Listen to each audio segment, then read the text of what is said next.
So on December 8th, 2019, my brother was in the back seat of a vehicle after, like bar hopping that night, so he's pretty drunk. The driver and the passenger were really drunk, so they flipped up a hill on Clyde Fant, and he was partially ejected because the window was halfway down, so half his body was out of the truck and half of it was in.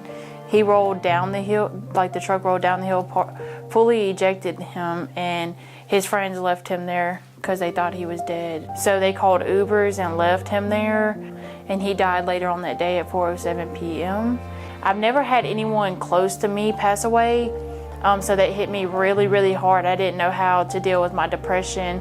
I didn't know how to deal with my grief, and so I started drinking more, and I felt like it helped me. Like, I felt like it would make me numb, or it would help me go to sleep. And so I just continued to drink more until it became really a problem. I thought I was doing good by going to school and working at the same time, but I think I was putting too much on myself, and I was going out as much as I could. So October 17th of 2021, I got into a car wreck. I was drinking and driving. My friends took my keys, but eventually I can be aggravating and got them back. Within 10 to 15 minutes after getting my keys back, I ended up wrecking. So I passed out at the wheel and veered off into a ditch, and it had 3 culverts next to each other.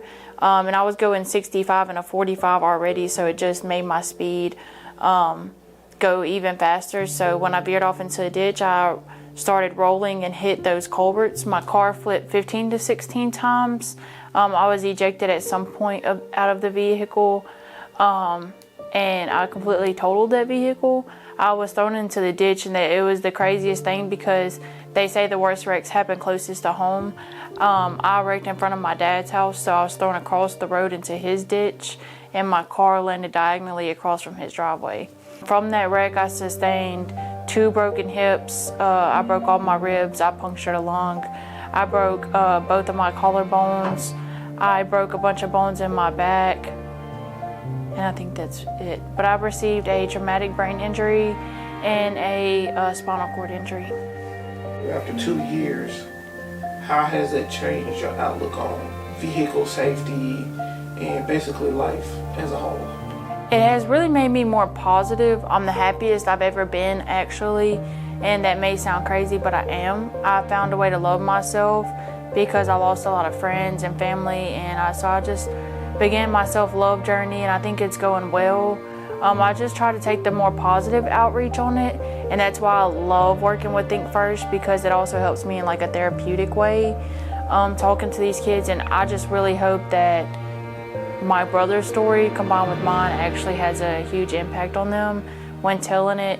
And in the beginning, honestly, I suffer with a major depression disorder.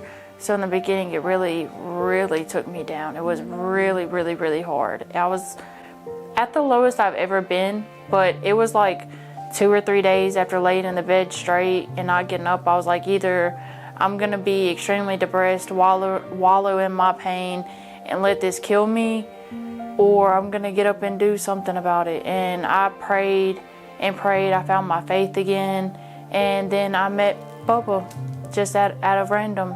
And I think that was God sent.